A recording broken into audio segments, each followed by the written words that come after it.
ಯಾವುದೋ ಒಂದು ಲೊಕೇಶನ್ಗೆ ಹೋಗ್ತೀರಾ, ಅಂದರೆ ಫೋನ್ ಎತ್ತಾ ಇಲ್ಲ, ನೈಟ್ ಕುಡಿದ್ಬಿಟ್ಟು ಆರ್ಡರ್ ಮಾಡಿರ್ತಾರೆ, ಮಲಗಿಬಿಟ್ಟಿರ್ತಾರೆ, ಫೋನ್ ಎತ್ತಲ್ಲ, ಅಂಥ ಟೈಮಲ್ಲಿ ಏನು ಮಾಡ್ತೀರಾ? ಕಸ್ಟಮರ್ ಕೇರ್ ಸಪೋರ್ಟ್ ಇದೆ, ಓಕೆ, ಅವ್ರ ಕಡೆಯಿಂದ ಹೇಳ್ಕೊಳ್ಳೋದು, ಅಂದ್ರೆ ಅವ್ರಿಗೆ ಹೇಳೋದು ಹಿಂಗೆ ಫೋನ್ ಎತ್ತಾ ಇಲ್ಲ ಅಂತ. ಅವರು ಟ್ರೈ ಮಾಡ್ತಾರೆ ಅವಾಗ. ಅವರು ಟ್ರೈ ಮಾಡ್ತಾರೆ. ಇತ್ತೀಚೆಗೆ ಅವ್ರದ್ದು ಒಂದು ದೊಡ್ಡ ತಲೆನೋ ಅದೊಂಥರ ಸ್ಕ್ಯಾಮ್ ಅನ್ಬೇಕ ಏನನ್ಬೇಕೋ ಗೊತ್ತಿಲ್ಲ. ಯಾರು ಕುಡ್ದವ್ರದ್ದು? ಅಲ್ಲ ಕಸ್ಟಮರ್ ಕೇರ್ ವರ್ಸ್ಟ್ ಅಂದ್ರೆ ವರ್ಸ್ಟ್. ಯಾಕೆ ಏನಾಯ್ತು? ಆನೆಸ್ಟ್ ಆಗಿ ಹೇಳ್ತೀನಿ, ಯಾಕಂದ್ರೆ ಈಗ ಒಂದು ಪ್ರಾಬ್ಲಮ್ ಆಯ್ತು ಅಂದ್ರೆ 10 ನಿಮಿಷ ಸಾರ್ಟ್ ಔಟ್ ಆಗ್ಬೇಕು. ಹೌದು. ಬಟ್ ಈ ನನ್ನ ಮಕ್ಳು ಹಂಗಲ್ಲ, ಗಂಟೆ ಕಾಯಿಸ್ತಾರ ಹೋಗುರು ಕ್ಯಾನ್ಸಲ್ ಮಾಡೋದಕ್ಕೆ. ಬರೀ ಕ್ಯಾನ್ಸಲ್ ಮಾಡಿ. ನೀವು ನಂಬಲ್ಲ, ನಾನು ಒಂದ್ಸರಿ ಆರ್ಡರ್ನ ಕ್ಯಾನ್ಸಲ್ ಮಾಡೋಕ್ಕೆ ಕಸ್ಟಮರ್ ಲೊಕೇಶನ್ ಹತ್ರ 2.5 ಅವರ್ ರೀಸೆಂಟಾಗಿ, ಜಾಸ್ತಿ ಅಲ್ಲ, ಮೊನ್ನೆ ನಾನು ವಿಡಿಯೋನು ಮಾಡಾಕಿದ್ದೀನಿ. ನಾನು ಯಾವ ಲೆವೆಲಿಗೆ ಬೈದಿದ್ದೆ ಅಂದರೆ ಅವ್ರ ಕಣ್ಣಲ್ಲಿ ಕೆಲಸನೇ ಬಿಡ್ಬಿಡ್ಬೇಕು ಕಸ್ಟಮರ್ ಕೇರ್ ಅವರು, ಆ ಥರ ಬೈದೀನಿ. ಸರ್ ನೀವು ಒಂದು ಮಾತು, 2 ಅವರ್ಸು ನಾನು 4ರಿಂದ 5 ಆರ್ಡರ್ ಮಾಡ್ತೀನಿ. ಈಗ ನಾನು ಆಗಲೇ ಹೇಳ್ದಂಗೆ 37 ಆರ್ಡರ್ಸ್ ನಾನು ಮಾಡಬೇಕು. ಹೌದು. ನಾವು ಬೆಳಗ್ಗೆ ಕೆಲ್ಸಕ್ಕೆ ಬಂದಾಗ ಎಲ್ಲ ಡೆಲಿವರಿ ಬಾಯ್ಸು, ನಾನೇ ಅಂತಲ್ಲ, ಇವರಾಗಿರ್ಬೋದು, ಎಲ್ಲರೂ ಬರೋದು ಹೆಂಗಂದ್ರೆ ಫಿಕ್ಸ್ ನಾನು ಇವತ್ತು ಇಷ್ಟು ಆರ್ಡರ್ ಮಾಡಲೇಬೇಕು, ಅದು ಮೈಂಡ್ ಸೆಟ್ಟಲ್ಲೇ ಬಂದ್ಬಿಡ್ತೀವಿ. 1 ಅವರ್ ಇನ್ನೂ ಕೆಲವರು ನಾನು ನನಗಿಂತ ಇನ್ನೂ ಇದ್ದಾರೆ ನಮ್ಮ ಹುಡುಗರು, ಹೆಂಗಂದರೆ 1 ಅವರ್ಗೆ ಇಷ್ಟೇ ಆರ್ಡರ್ ಮಾಡಬೇಕು, ನಾನು 2 ಆರ್ಡರ್ ಮಾಡಲೇಬೇಕು, ಈ ಥರ ಮೈಂಡ್ ಸೆಟ್ಟಲ್ಲೂ ಬಂದ್ಬಿಡ್ತಿರ್ತೀವಿ. ಸೊ ಏನಾಗುತ್ತೆ ಅಂದರೆ ನಾವು ಮೊದಲೇ ಫಿಕ್ಸಾಗಿ ಬಂದಿರೋದ್ರಿಂದ ಅಲ್ಲಿ 2 ಅವರ್ ನಾವು ಒಂದು ಆರ್ಡರ್ನ ಕ್ಯಾನ್ಸಲ್ ಮಾಡೋಕ್ಕೆ, ಇನ್ನೊಂದು ಅದು ಕೌಂಟು ಆಗಲ್ಲ ನಮಗೆ. ಅದು ಪಿಕಪ್ ಮಾಡ್ಕೊಂಡು ಬರೋಕ್ಕೆ ಒಂದು ಅರ್ಧ ಅವರ್ ಆಗಿಬಿಟ್ಟಿರ್ತದೆ, ಅಲ್ಲಿ ಒಂದು 2 ಅವರ್ ಕ್ಯಾನ್ಸಲ್ ಆಗೋಕ್ಕೆ. ಸೊ ಅಲ್ಲಿ ಹೋಯ್ತು, ಅವತ್ತಿನ ದಿನ ಅರ್ನಿಂಗ್ಸೇ ಹೋಯ್ತು. ಲೈಕ್ ಅವಾಗ ಏನಾಗುತ್ತೆ, ಹೆವಿ ಫ್ರಸ್ಟ್ರೇಷನ್ ಆಗಿಬಿಡುತ್ತೆ. ಓಕೆ, ಅವ್ರ ಮೀನ್ಸ್ ಫುಡ್ ಬರುತ್ತೆ, ಫುಡ್ ನೀವು ತಿನ್ಕೊಬೋದು ಅನ್ಬೋದು, ಅದು ಜುಜುಬಿ ಒಂದು 150 ರೂಪಾಯಿ ಇಲ್ಲ, ಯಾಕಂದರೆ ಹೇಳ್ತಿರೋದು ಒಂದು ಅಷ್ಟು ಇರ್ತದೆ. ಬಟ್ ನಾನು ಅವತ್ತಿನ ದಿನ 2,000 ಅರ್ನಿಂಗ್ಸ್ ಹೋಗ್ಬಿಡುತ್ತೆ. ಸೊ ಫ್ರೀಡಮ್ ಅಂದ್ರಿ, ಹೇಳಿ ಅಲ್ಲ ಫ್ರೀಡಮ್ ನಾವು ಆನ್ಲೈನಲ್ಲಿ ಆರ್ಡರ್ ಮಾಡೋದಕ್ಕೆ ನಮಗೂ ಫ್ರೀಡಮ್ ಇರುತ್ತೆ, ಅಲ್ಲಿ ಹೋಗಿ ಆರ್ಡರ್ ಮಾಡಿದಿರಲ್ಲ ಅಂತ. ಬಟ್ ನಾನು ಒಂದು ಅಬ್ಸರ್ವ್ ಮಾಡಿದ್ದೀನಿ, ಇದು ಡಾರ್ಕ್ ಪ್ಯಾಟರ್ನ್ಸ್ ಅಂತ ಕರೀತಾರೆ. ಹೋಟೆಲ್ಗಳು ಮಾಡ್ತಾರೆ ಅಂತ ನನಗನ್ಸುತ್ತೆ, ನೀವೇ ಹೇಳಬೇಕು. ಆನ್ಲೈನ್ ಆರ್ಡ್ರಿಗೂ ರಿಯಲ್ ಆರ್ಡ್ರಿಗೂ ತುಂಬ ಕ್ವಾಲಿಟಿ ಡಿಫ್ರೆನ್ಸ್ ಇರುತ್ತೆ. ಯಾಕಂದ್ರೆ ನಮ್ಮ ಮನೆ ಹತ್ರ ಒಂದು ಹೋಟ್ಲ್ ಇದೆ, ಅಲ್ಲಿ ಹೋಗಿ ತಿಂದಾಗ ಟೇಸ್ಟ್ ಬೇರೆ ಇರುತ್ತೆ.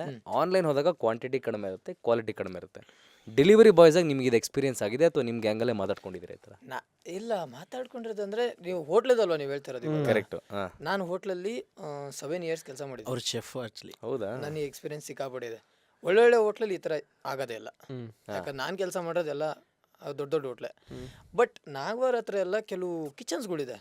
ನಾನು ಕಸ್ಟಮರಿಗೆ ಆರ್ಡರ್ ಮಾಡಿಬಿಡಿ ಅಂತ ಹೇಳಿದ್ದೀನಿ, ಯಾಕಂದ್ರೆ ಅಲ್ಲೇ ಹೋಗಿತಿರ್ತಾರೆ, ಅಲ್ಲೇ ಗಲೀಜಾಗಿರ್ತಾರೆ, ವರ್ಷಾಗಿ ಮಾಡಿರ್ತಾರೆ. ಕವರ್ ಮಾತ್ರ ಚೆನ್ನಾಗಿರುತ್ತೆ ನೋಡೋಕ್ಕೆ, ಪರವಾಗಿಲ್ಲ ಅವರು ಚೆನ್ನಾಗಿ ಕೊಟ್ಟಿದ್ದಾರೆ ಅಂತ. ಬಟ್ ಅವರಲ್ಲಿ ಬರೀ ಚಡ್ಡಿಲಿ ಬನೀನಲ್ಲಿ ಓಡಾಡ್ತಿರ್ತಾರೆ, ಬೇವರೆಲ್ಲ ಗಲೀಜಿರುತ್ತೆ, ಸ್ನಾನನೂ ಮಾಡಿರಲ್ಲ. ಹಿಂಗೆಲ್ಲ ಆಗಿದೆ ಕೆಲವು ಹೋಟ್ಲುಗಳು. ಅಲ್ಲೇ ರೂಮ್ ಅವ್ರದ್ದು, ಅದೇ ಅಲ್ಲೇ ರೂಮು, ಅಲ್ಲೇ ಮಲ್ಕೊಳ್ಳೋದು, ಅಲ್ಲೇ ಇದು. ನಾನು ಒಂದು ಹತ್ರ ಶಿವಾಜಿನಗರ ಹತ್ರ ಒಂದು ಕ್ಲೌಡ್ ಕಿಚನಲ್ಲಿ ಬೈದೇ ಬಂದುಬಿಟ್ಟಿದ್ದೀನಿ. ಸರ್ ವಿಮಲಕ್ಕೆ ಅಂತ ಇದ್ದಾನೆ, ಆಯಿತಾ. ನನಗೆ ಎಷ್ಟು ಸಿಟ್ಟು ಬಂತಂದರೆ, ಯಾಕಂದರೆ ಅಲ್ಲಿ ಅಕಸ್ಮಾತ್ ಏನಾದರೂ ಸರ್ ಆ ಫುಡ್ ಒಳಗಡೆ ಏನಾದರೂ ಹೋಯ್ತು ಅಂತ ಅಂದ್ಕೊಳ್ಳಿ, ನಮಗೂ ಪ್ರಾಬ್ಲಮ್ ಆಗುತ್ತೆ. ಕರೆಕ್ಟ್. ಬಿಕಾಸ್ ನಮಗೆ ಹೊಟ್ಟೆ ಪಟ್ಟು ನಡೀತಿರೋದೇ ಅದರಿಂದ. ನಾಳೆ ದಿವಸ ನಾನು ಮಾಡ್ತಿರೋ ಕಂಪ್ನಿ ಮೇಲೆ, ಇಂಥ ಕಂಪ್ನಿಯಲ್ಲಿ ಒಂದು ಆರ್ಡ್ರ್ ಮಾಡಿದೆ, ಆ ಆರ್ಡ್ರ್ ತಗೊಬಂದು ಡೆಲಿವರಿ ಬಾಯ್ ಈ ಥರ ಲೈಕ್ ಈ ಥರ ಇದಾಗಿದೆ ಫುಡ್ ಅಂದಾಗ ನಮಗೂ ಒಂದು ಕೆಟ್ಟ ಹೆಸರೇ. ನಾನು ಬೈದೇ ಬಂದುಬಿಟ್ಟಿದ್ದೀನಿ, ಗಲಾಟೆನೇ ಆಡ್ಬಿಟ್ಟಿದ್ದೀನಿ, ಹೊಡೆಯೋಕ್ಕೆ ಬಂದುಬಿಟ್ಟಿದ್ರು ನನಗೆ. ನೀನೇ ಅವ್ನು ಕೇಳೋಕೆ ಮೀನ್ಸ್ ಅವರೆಲ್ಲ ಅವ್ರಿಗೆ ಅರ್ಥ ಆಗಲ್ಲ. ಅವ್ರಿಗೇನು ಗೊತ್ತಾ, ಆ ಪ್ಯಾಕ್ ಕ್ಲೀನ್ ಮಾಡ್ಕೊಡ್ತೀವ, ಎತ್ಕೊಂಡು ಹೋಗೋ ಪ್ಯಾಕ್ ಮಾತ್ರ ಕರೆಕ್ಟಾಗಿರ್ತದೆ. ಬಟ್ ಅಲ್ಲೇನು ರಿಯಲ್ ಅಂದರೆ ಕೆಲವು ಕಡೆ, ಎಲ್ಲ ಕಡೆನೂ ಅಲ್ಲ. ಬಟ್ ನೀವು ಹೇಳೋದು ಕ್ಲೌಡ್ ಕಿಚನಲ್ಲಿ ಆರ್ಡರ್ ಮಾಡೋದು ಕಮ್ಮಿ ಮಾಡಿ ಅಂತ. ನಾನು ಆನೆಸ್ಟಾಗಿ ಹೇಳ್ತೀನಿ, ನೋಡ್ತಿರೋ ಎಲ್ರಿಗೂ ಕ್ಲೌಡ್ ಕಿಚನ್ ಹೋಗಿ ಆರ್ಡರ್ ಮಾಡೋಕೆ ಹೋಗ್ಬಿಡಿ. ಅಲ್ಲ, ಕೆಲವೊಂದ್ಸಲ ಗೊತ್ತಾಗಲ್ಲ ಕ್ಲೌಡ್ ಕಿಚನ್ ಅಂತ ಹೆಸರಷ್ಟು ಕ್ರೇಜಿಯಾಗಿ ಹಾಕಿರ್ತಾರೆ. ರೀಸೆಂಟ್ ಸಿಗುತ್ತೆ, ಗೊತ್ತಾಗ್ಬಿಡುತ್ತೆ, ಹಂಗೇನಿಲ್ಲ. ಕ್ಲೌಡ್ ಕಿಚನ್ ಅಂತ ಇರುತ್ತಲ್ಲ, ಸ್ವಲ್ಪ ನೋಡಿ. ಮನೆಗಳಿತ್ತು ಅಂದ್ರೆ ಅವ್ರು ಚೆನ್ನಾಗಿ ಮಾಡಲ್ಲ, ಅವ್ರು ನಾನು ಕಂಪ್ಲೇಂಟ್ ಮಾಡಲ್ಲ. ಇಲ್ಲ, ಫೋಟೋ ಕ್ಲೌಡ್ ಕಿಚನ್ಗೆ ಮೊದಲು ಮೆನ್ಷನ್ ಮಾಡ್ತಾ ಇದ್ರು. ಈಗ ಏನಾಗುತ್ತೆ ಗೊತ್ತಾ ನಿಮಗೆ, ನಾವು ಮನೇಲಿ ಒಂದು ಪಿಕಪ್ ಮಾಡ್ತೀವಲ್ಲ, ಮನೇಲೇ ಮಾಡ್ಕೊಡ್ತಾರೆ. ಬಟ್ ಆದ್ರೆ ಅವ್ರು ಕೊಟ್ಟಿರೋದು ರೆಸ್ಟೋರೆಂಟ್ ಹೆಸರೇ ಕೊಟ್ಟಿರ್ತಾರೆ. ಕಸ್ಟಮರ್ಸ್ಗೆ ಗೊತ್ತಾಗೋದೇ ಇಲ್ಲ ಸೀರಿಯಸ್ಲಿ. ಅದು ಮೊದಲು ಗೊತ್ತಾಗ್ತಿತ್ತು, ಮೊದಲು ಮೆನ್ಷನ್ ಮಾಡ್ತಿದ್ರು. ಈಗ ನಾವು ಬುಕ್ ಮಾಡಕ್ ಹೋದ್ರೆ ಚೈನೀಸ್ದು ಅವೆಲ್ಲ ಕ್ಲೌಡ್ ಕಿಚನ್ ಎಲ್ಲಿ ಗೊತ್ತಾಗುತ್ತೆ? ಅದೇ ಹೇಳ್ತಾರೆ. ನಾವೇನೋ ಒಂದ್ ಸ್ವಲ್ಪ ಕೂಪನ್ ಇರುತ್ತೆ, ಡಿಸ್ಕೌಂಟ್ ಇರುತ್ತೆ, ನೋಡಕ್ ಕ್ರೇಜಿ ಆಗಿದೆ, ಆರ್ಡರ್ ಮಾಡ್ತೀವಿ. ಬಕ್ರಾಗದಲ್ಲಿ ತುಂಬಾ ಆಫರ್ಸ್ ಇರೋ ಕಡೆ ಮಾಡಬಾರ್ದು ಅಂತ ಹಂಗಲ್ಲ. ಒಂದ್ಸತಿ ನೋಡ್ಕೊಳ್ಳಿ, ಊಟ ಸ್ವಲ್ಪ ಡಿಫ್ರೆನ್ಸ್ ಇದೆಯಾ, ಒಂಚೂರು ಏನಾದ್ರು ಓಕೆ ಅನ್ನಿಸ್ತಿದೆ ಆತರ. ಅಂದ್ರೆ ಯಾಕಂದ್ರೆ ನಿಮಗೆ ಗೊತ್ತೂ ಆಗಲ್ಲ, ಗೊತ್ತೇ ಆಗಲ್ಲ, ದಾರಿನೇ ಇಲ್ಲ. ಈಗ ಏನಾಗುತ್ತೆ ಅಂದ್ರೆ, ಅಲ್ಲಿ ಹೋಗಿ ಆ್ಯಪ್ನ ಓಪನ್ ಮಾಡಿದಾಗ, ಆ್ಯಪ್ XYZ ಆ್ಯಪ್ನ ಓಪನ್ ಮಾಡಿದಾಗ ಅಲ್ಲಿ ತೋರಿಸ್ತಾನೆ 50% ಡಿಸ್ಕೌಂಟ್ ಅಂತ. ಅಲ್ಲಿ ದೊಡ್ಡ ರೆಸ್ಟೋರೆಂಟ್ ಹೆಸರೇ ಇರ್ತದೆ, ನಿಮಗೆ ಗೊತ್ತಿರಲ್ಲ, ಕಸ್ಟಮರ್ಸ್ಗೆ ಗೊತ್ತೇ ಇರಲ್ಲ ಅಲ್ಲಿ ಎಲ್ಲಿಂದ ಬರ್ತದೆ ಅಂತ. ಅದು ಕ್ಲೌಡ್ ಕಿಚನ್ ಇಂದಾನೇ ಬರುತ್ತೆ. ಅಂದ್ರೆ ಎಲ್ಲನೂ ಅಲ್ಲ, ಕೆಲವೊಂದು ಮಾತ್ರ.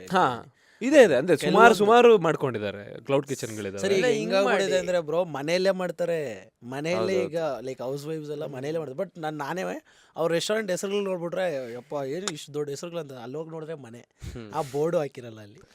ಇಲ್ಲ ಒಂದ್ಸತಿ ಬೇಕಾದ್ರೆ ಡೆಲಿವರಿ ಬಾಯ್ಸ್ ಬರ್ತಾರಲ್ಲ ಅವ್ರನ್ನೇ ಕೇಳಿ, ಅಂದ್ರೆ ಇದು ಕಿಚನ್ ಚೆನ್ನಾಗಿದ್ಯಾ, ಓಕೆನಾ, ರಿಪೀಟ್ ಆರ್ಡರ್ ಮಾಡ್ಬೋದಾ ಅಂತ. ನಿಮಗೆ ಕಾಲ್ ಹಾಕೋದು ಇವಾಗ ಅಲ್ಲ ಆರ್ಡರ್ ಅಲ್ಲ, ನಮಗೆ ಅಲ್ಲ, ಅವ್ರು ಹೇಳಿದ್ ಚೆನ್ನಾಯ್ತು. ನಮ್ಗೆ ಯಾರು ಕೊಡಕ್ ಬರ್ತಾರಲ್ಲ ಅವ್ರ ಹತ್ರ ಕೇಳಿ. Repeat ಅಂದ್ರೆ ಆರ್ಡರ್ next order ಮಾಡ್ಲಿ, ಮಾಡ್ಬೇಕಾ ಚೆನ್ನಾಗಿದ್ಯಾ? ಮಾಡ್ಬಾರ್ದಾ, ಚೆನ್ನಾಗಿದ್ಯಾ ಅಲ್ಲಿ ಒಂದ್ question ಆಗಿ. ಕೆಲವ್ರು ಕೇಳಿದ್ದಾರೆ ನನ್ನ. ನಾನು ಎಷ್ಟೋ ಕಸ್ಟಮರ್ ಹೇಳ್ಬಿಟ್ಟಿದೀನಿ, ಆರ್ಡರ್ ಮಾಡಕ್ ಹೋಗ್ಬಿಡಲಿ, ತುಂಬಾ ದರಿದ್ರ ಎಷ್ಟೋ ಹೋಟ್ಲ್ ಹೇಳ್ತೀವಿ. ಅಲ್ಲ ಆಳಲ್ಲ ನೀವು ಅಂದ್ರೆ ಕಸ್ಟಮರ್ಸ್ ಇದು ನಾನು ಅವ್ರ ಹೊಟ್ಟೆ ಪಾಡ್ ನೋಡಿದೀನಿ.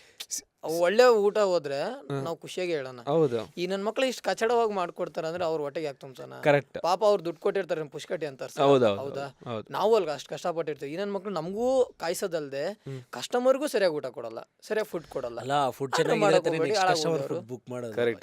ನಮಗೂ ನೆಕ್ಸ್ಟ್ ಅವ್ರ ಫುಡ್ಡೇ ಬುಕ್ ಮಾಡಿಲ್ಲ ಅಂದ್ರೆ ನಮ್ಗೆ ದುಡ್ಡೇ ಬರಲ್ಲ. ಕರೆಕ್ಟ್. ಇನ್ನೊಂದು ಮೇನ್ ಡೆಲಿವರಿ ಮಾಡೋದಿಲ್ಲಿಗೆ ಮನೆಗಳಿಗೆ ಆಬ್ವಿಯಸ್ಲಿ ಬಿಟ್ಟರೆ ಅಪಾರ್ಟ್ಮೆಂಟ್ಸು. ಅಪಾರ್ಟ್ಮೆಂಟ್ಸ್ ಒಂದ್ಸಲ ಎಷ್ಟೊಂದು ಫ್ಲೋರ್ ಹತ್ತಬೇಕು ಗುರು, ಹಾ, ಲಿಫ್ಟ್ ವರ್ಕ್ ಆಗ್ತಿರಲ್ವ ಏನೋ. ಈ ಥರ ಎಷ್ಟು ಫ್ಲೋರ್ ಮ್ಯಾಕ್ಸಿಮಮ್ ಹತ್ತಿದ್ದೀರಾ? ಮತ್ತು ಅಪಾರ್ಟ್ಮೆಂಟಲ್ಲಿ ಬೈಸ್ಕೊಂಡಿರೋದು ಯಾವಾಗ ಆಗಿದೆಯಾ? ತುಂಬಾ ಕೆಲವು ಕಡೆ ಇತ್ತೀಚೆಗೆ ನೀವು ನೋಡಿರ್ತೀರ, delivery boys are not allowed inside ಅಂತೇಳಿ ಅನ್ನೋ ಬಿಲ್ಡಿಂಗ್ ಅದು ಹಾಕಿರ್ತಾರೆ. ನಾದೊಂದು ವಿಡಿಯೋ ಕೂಡ ಮಾಡಿದ್ದೆ. ನಾನು ಜಾಸ್ತಿ ನೋಡಿ, ನಮಗೂ ಸುಸ್ತಾಗಿರುತ್ತೆ ಗುರು. ಬೆಳಗಿಂದ ಗಾಡಿ ಟ್ರಾಫಿಕಲ್ಲಿ ಹೊಡೆದು ಪೇಯ್ನ್ ಸಿಕ್ಕಾಬಿಟ್ಟೆ ಬರುತ್ತೆ. ಒಂದು ಫಸ್ಟ್ ಫ್ಲೋರ್ ಸೆಕೆಂಡ್ ಫ್ಲೋರ್ ಆದರೆ ಹತ್ತೀವಿ, ಥರ್ಡ್ ಫ್ಲೋರ್ ಆದರೆ ಅಟ್ಲೀಸ್ಟ್ ಮೇಡಮ್ 1 ಫ್ಲೋರ್ ಆದರೂ ಬನ್ನಿ, ತಗಡೆ ಬನ್ನಿ ಹೇಳ್ಬಿಟ್ಟು ಕೊಟ್ಟು ಕಳಿಸ್ತೀವಿ. ಈ ದೊಡ್ಡ ಲಿಫ್ಟ್ ಇತ್ತು ಅಂದರೆ ಅದು 50 ಫ್ಲೋರಿಗೆ ಕರೀಲಿ, ಬುರ್ಜ್ ಖಲೀಫಾ ಮೇಲೆ ಹೊತ್ತು ಬಿಡೋಣ. ಲಿಫ್ಟ್ ಇದ್ರೆ ಅದರಲ್ಲೇನಿದೆ, ಇಲ್ಲ ಲಿಫ್ಟ್ ಇಲ್ಲ ಅಂದರೆ ಮತ್ತೆ ಕಷ್ಟ ಆಗುತ್ತೆ. ಇಲ್ಲ ಬಟ್ ಎಷ್ಟೊಂದ್ ಕಡೆ ನಮ್ಮ ಹಳೆ ಅಪಾರ್ಟ್ಮೆಂಟ್ ಅಲ್ಲಿ ಬಯೋಮೆಟ್ರಿಕ್ ಇತ್ತು. ಬರೀ ಅಂದ್ರೆ ಅಪಾರ್ಟ್ಮೆಂಟ್ ಅಲ್ಲಿ ಇರೋರು ಮಾತ್ರ ಯೂಸ್ ಮಾಡ್ಬೋದು ಅಂತ. ಇವ್ರಿಗೆಲ್ಲ ಅದು ಆಕ್ಸೆಸ್ ಮಾಡಕ್ ಆಗ್ತಿಲ್ಲ, ಸ್ಟೆಪ್ಸ್ ಹತ್ಕೊಂಡೆ ಬರ್ಬೇಕಿತ್ತು. ಸೊ ವಾಟ್ ಗೋವಿಂದನೇ ನಮ್ಗೆ. ಅಲ್ಲ what I use to do is ಅವ್ರು ಕಾಲ್ ಮಾಡಿ, ಸರ್ ನೀವು ಬರಕ್ಕಾಗಲ್ಲ, ಲಿಫ್ಟ್ ಅಲ್ಲಿ ಇಟ್ಬಿಡಿ, ನಾನು ಹೊತ್ಕೊಂತೀನಿ ಮೇಲ್ಗಡೆ ಅಂತ ತಗೊಂತ ಇದ್ದೆ. ಸುಮಾರು ಕಡೆ ಆತರ ಮಾಡ್ತಾರೆ customers. ಕೆಲವು ಒಳ್ಳೆ ಕಸ್ಟಮರ್ ಮಾಡಿದ್ದಾರೆ. ಇಲ್ಲ ಇದ್ದಾರೆ, ನಾನು ಎಷ್ಟೋ ವಿಡಿಯೋದಲ್ಲಿ ಹೇಳಿದ್ದೀನಿ ಕೂಡ. ನಿಮ್ಮಂತ ಕಸ್ಟಮರ್ಸ್ ತುಂಬಾ ಇದ್ದಾರೆ. ಬಟ್ ಕೆಲವು ಕಸ್ಟಮರ್ಸ್ ನಾನು ಸೀರಿಯಸ್ ಆಗಿ ಹೇಳ್ತೀನಿ, ಆಕ್ಚುಲಿ ಈ ಏಜ್ ಆದವ್ರು ಆದ್ರೂ ಸೀರಿಯಸ್ ಆಗಿ ಕೆಲವರು ಒಂದು ಫ್ಲೋರ್ ಕೆಳಗಡೆ ಬಂದ್ಬಿಡ್ತಾರೆ. ಓಕೆನಾ ಪಾಪ ಅಂತ. ಈ ಕೆಲವು ಈ ನಮ್ಮಂತ ಚೆನ್ನಾಗಿರೋರು ಯಂಗ್ಸ್ಟರ್ಸ್ ನಿಜ ಹೇಳ್ಕೊಳ್ಳೋಕೆ ನಾಚಿಕೆ ಆಗುತ್ತೆ. ಯಾಕಂದ್ರೆ ಸರ್ ಪ್ಲೀಸ್ ಅಂದ್ರೆ ಬೆಳಗ್ಗೆ ಹೊತ್ತು ಜೋಶಲ್ಲಿ ಇರ್ತೀವಿ ನಾವು, ಬೇಗ ಕೊಡಬೇಕು, ಟಾರ್ಗೆಟ್ ಕಂಪ್ಲೀಟ್ ಮಾಡ್ಬೇಕಂತ ಜೋಶಲ್ಲಿ, ನನ್ನ ಪ್ರಕಾರ 4 ಗಂಟೆವರೆಗೂ ಜೋಶಲ್ಲಿ ಇರ್ತೀವಿ. ಅದಾದಮೇಲೆ ಎಲ್ಲೆಲ್ಲಿ ಏನೇನು ನೋವ್ತಾ ಇರ್ತದೆ ಗೊತ್ತಾಗಲ್ಲ ನಮಗೆ. ಸೊ ನೈಟ್ ಆಗ್ತಾ ಲಾಸ್ಟ್ ಮೂಮೆಂಟಲ್ಲಿ ಅಟ್ಲೀಸ್ಟ್ ಕೆಳಗಡೆ ಬನ್ನಿ 1 ಫ್ಲೋರ್ ಅಂದರೆ ಇಲ್ಲ. ಕೆಲವರು ಕೆಲವ್ರು ಬರಲ್ಲ ಅಂದ್ಬಿಟ್ಟು ಡೈರೆಕ್ಟಾಗಿ ಹೇಳ್ತಾರೆ, ಇಲ್ಲ ಸರ್ ಬಂದ್ಬಿಡಿ ಅಂತಾರೆ. ನಮ್ಗೆ ಅವಾಗಲೂ ಬೇಜಾರಾಗಲ್ಲ. ಆಯಿತು ಬನ್ನಿ ಸರ್ ಕೆಳಗಡೆ 1 ಫ್ಲೋರ್ ಬರ್ತೀನಿ ಅಂತ ಹೇಳಿರ್ತಾರೆ. ನಾನು ಹೋಗಿ ಬೆಲ್ ಮಾಡೋರ್ಗೂ ಡೋರ್ ತೆಗಿಯಲ್ಲ ಅವರು. ಅವಾಗ ಸಿಕ್ಕಾಬಡೆ ಬೇಜಾರಾಗ್ಬಿಡುತ್ತೆ. ಯಾಕೆ ಹೇಳ್ಬೇಕು ಬರ್ತೀನಿ ಅಲ್ಲ, ಇದು ನಮ್ಮ ತಂದೆನೇ ಮಾಡ್ತಾರೆ.